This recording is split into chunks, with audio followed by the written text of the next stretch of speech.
बुनियाद और इल्म की रोशनी खत्म हो जाएंगे। लोग आपस में इतने बुराई में मुलव्वस हो जाएंगे कि लोग हमेशा अच्छाई को भूल जाएंगे। हमारी लड़कियों को, बेटियों को जिंदा दरगोर करेंगे, अपनी बीवियों को जुए में लगाएंगे। आइए सूरह नहल की वो आयत पढ़ते हैं, वइदा बुश्शिरा अहदुहुम बिल उन्सा ज़ल्ला वजहुहु मुस्वद्दन व हुवा कज़ीम। अल्लाह के नबी सल्लल्लाहु अलैहि वसल्लम के जमाने में जब औरतों को, जब बेटियों को जिंदा दरगोर कर दिए जाते थे, ये कुरान में सूरह नहल में आयत अल्लाह ताला ने नक्शा खींचा है। जब अपने बाप को खुशखबरी दी जाती थी, ऐ लोगों,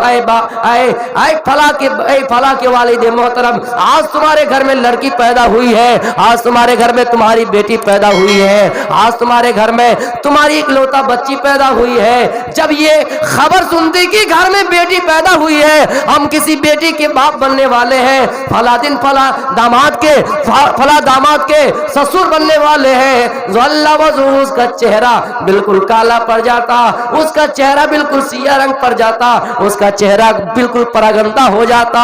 मेरे प्यारे साथियों, फिर वो अपने बेटियों को जिंदा दरगोर कर देते थे।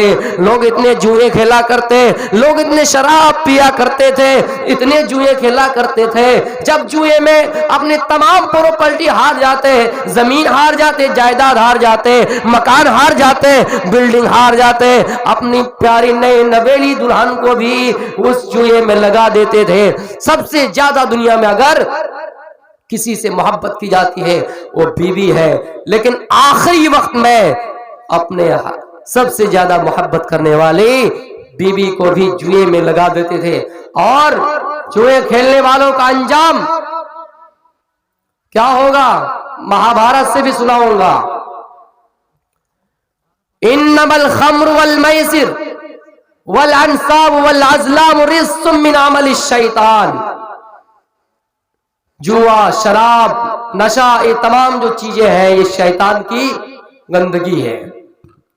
यहां हदीस ये बता रहे हैं, वो लोग उस जमाने में, कलयुग में, जब इस दुनिया में मोहम्मद सल्लल्लाहु अलैहि वसल्लम आए, अपनी बीवी को जुए में लगा देते थे।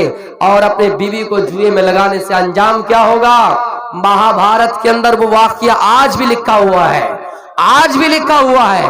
क्या वाकया है, जब कौरव और पांडवों का युद्ध हुआ, कौरव 100 थे, एक ही औरत की 100 बेटे हुए, 100 बच्चे हुए, एक ही औरत के 100 बच्चे। आप बोलेंगे कैसे हुए, इसका प्रमाण दिखाइए, इसकी दलील दिखाइए। तो उनकी किताब के अनुसार ये लिखा हुआ है, जिस माँ के ये 100 पुत्र हुए उसका नाम गंधारी था। और ये गंधारी कौन थी, धृतराष्ट्र की पत्नी, धृतराष्ट्र की पत्नी थी। ये अपने सेवक के जरिए, खिदमत के जरिए एक बाबा से, एक गुरु से ये आशीर्वाद मांग लिए कि क्या हमारे 100 पुत्र होंगे। अब 100 पुत्र होगा कैसे, अगर 1 महीना, अगर 1 साल, 1.5 साल के बाद अगर हो 100 पुत्र होने में 150 साल लग जाएंगे। अब कैसे होगा, ये परेशान हो गए। लेकिन उन्होंने मांग लिए, वरदान मांग लिए कि 100 पुत्र होंगे। और ऋषि ने भी कह दिया हाँ तुम्हारे 100 पुत्र होंगे। अब कैसे हुए ये सुनिए। पेट में हमल ठहरा, पेट में लुतरा, गोश्त का लुतरा। 2 साल बाद, 1.5 साल बाद, 2 साल बाद गोश्त का लोथड़ा ही पैदा हो गया, बच्चा नहीं। अब ये सोच रही थी कि 100 बेटे होंगे, 100 बेटे होंगे, 1.5 साल होने जा रहा, अब तक हो ही ना रहा, एक भी नहीं हुआ, तो 100 कैसे होंगे। 100-1.5 साल के बाद गोश्त का लोथड़ा निकला, खून का जमा हुआ एक लोथड़ा निकला। ये परेशान हो गए कि कैसे 100 बेटे होंगे। तब ऋषि ने क्या कहा उनकी खिताब के अनुसार कि इन गोश्त के लोथड़े को, इन खून के लोथड़े को 100 टुकड़ों में बांटो, 100 टुकड़ों में बांटकर उन्हें एक एक टुकड़ा एक एक घड़े में रख दो और उसको बंद कर दो। फिर 1-1 साल बाद निकालो और 100 साल के बाद 100 घड़े से अगर निकालोगे 100 बच्चा होगा। इसलिए कौरव 100 थे। कोई अगर आपसे सवाल करे कि कौरव कितने थे तो आप कहिएगा 100 थे। कैसे पैदा हुए ये हालात आज बताया जाते। ईसा अलैहिस्सलाम बगैर बाप के आ गए, इसका भी कोई बाप था, मरियम झूठी है, मरियम बदकारी है। ये चीजें कहां से आई। और आइए पांडु 5 थे, इनका भी हवाला दे रहा हूं, प्रमाण दे रहा हूं। कोई अगर हमसे पूछे और आपसे पूछे जवाब दे देना क्लियर, बिल्कुल डरना नहीं, खौफ नहीं खाना। पांडु 5 से 5, 2 पत्नी 2 माँ की 5 बेटे थे। पांडु कैसे पैदा हुए ये भी सुनिए। पांडु एक मर्तबा अपनी बीवियों को साथ में लेकर वन विहार कर रहे थे, जंगल में घूम रहे थे। जब देखा कि एक मृग हिरन अपने हिरनी से संभोग कर रहा है, लेकिन इनको दिखाई दी कि ये हिरन और हिरनी है, और ये शिकार करने के लिए जैसे अपने कमान से तीर छोड़ा और हिरन को लगा, लेकिन वो असल में हिरन नहीं थे। कौन थे? ये ऋषि थे। उनके किताब के अनुसार ये उनके बाबा थे, ऋषि थे।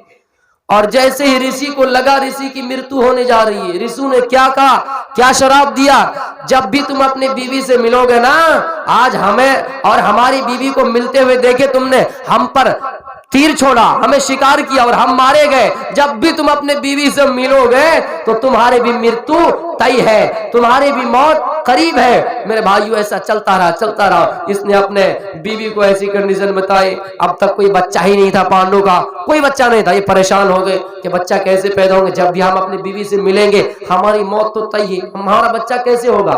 तो उनकी 2 पत्नी थी, एक का नाम कुंती, दूसरे का नाम माद्री। नाम के साथ बोल रहा हूं, कुंती और माद्री 2 पत्नी थी। कुंती ने कहा एक काम करो, हमें ऋषि ने एक वरदान दिया था, हम अपने वरदान से ऋषियों को बुलाएंगे, वो हम आह्वान करेंगे और वो आकर हमें बच्चा देंगे। वो अपने बाबा को बुलाए, अपने ऋषियों को बुलाए और उनसे 3 बेटे पैदा हुए। फिर उनकी जो उनके एक सौकन थी, उनसे 2 बेटे पैदा हुए। जब फिर ऐसा हुआ, ये जब पांडु अपने बीवी से मिलने के लिए गए तो उनकी मृत्यु कैसे हुई। एक मर्तबा बिल्कुल वर्षा ऋतु बरसात का मौसम था और ये अपने पत्नी से वन विहार कर रहे थे, घूम रहे थे। ठंडी ठंडी हवाएं चल रही थी और इतने में ऐसा हुआ, माद्री का कपड़ा हवा में जैसे उड़ा, जैसे उनका दुपट्टा हवा में उड़ा, इनको लचक आया, इनको अपनी बीवी की तरफ जोश आया माद्री के पास, और माद्री के साथ गए और उनके साथ जिमा कर लिए, उनके साथ हम बिस्तरी कर लिए, उनके साथ मिल गए और जैसे ही मिला इनकी मौत तय हो गई। तो मैं बता रहा था पांडु और कौरव इनके दरमियान युद्ध हुआ और युद्ध में क्या हुआ, पांडु 5 थे, कौरव 100 थे।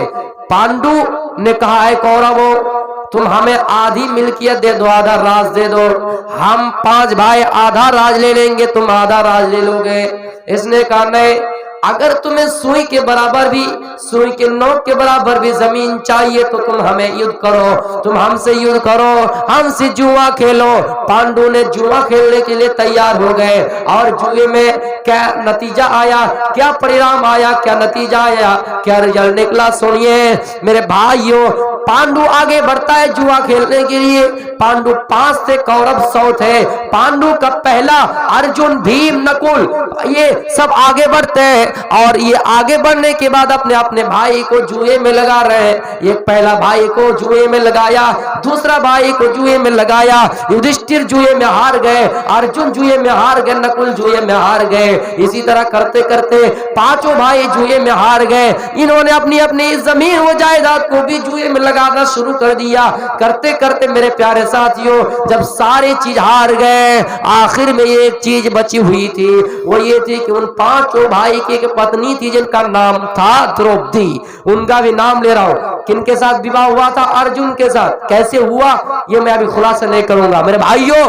तो उन्होंने अपनी बीबी को भी जुए में लगाने के लिए तैयार हो गए। जब इनको कौरवों ने कहा तुम्हारी आखिरी पत्नी है, वो बचा हुआ है, उसको भी जुए में लगा दो, हो सकता है तुम इस बार जीत जाओ, पासा पलट जाए, तुम्हारी इस बार जीत हो जाए और तुम जीत कर यहां से जाओ। उसने आखिरकार अपने बीवी को भी जुए में लगा दिए और जैसे अपनी बीवी द्रौपदी को जुए में लगाए, द्रौपदी भी उस जुए में हार गए।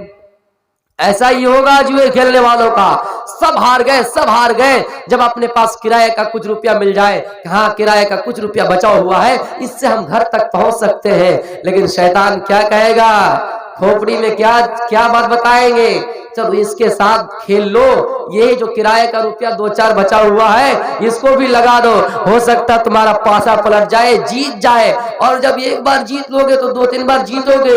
ये शैतान उनके दिमाग में बात डाल रहे। उसने आखिरकार अपने बीवी को भी जुए में लगा दिए। और मेरी माँ और बहनों सुनिए, जब उसने अपने पत्नी को जुए में लगा दिए, ये कौरव गए और उसको उसके पत्नी को खींचना शुरू किया और खींचते खींचते पूरी सभा में लेकर आ गए। इतने बड़े पैंडल में आदमी भरे हुए, आदमी भरे मजमे में उनको पकड़कर और उनके बाल पकड़कर और उनके साड़ी पकड़कर खींचना शुरू किया और खींचते खींचते भरे सभा में उनको लेकर आ गए। मेरे प्यारे साथियों, जब आप अपनी बीवी को जुए में हारेंगे, जब आप अपनी बीवियों की इज्जत और ख्याल नहीं करेंगे, जुए में मशगूल हो जाएंगे, तो इतना याद रखना आपके साथ भी ऐसा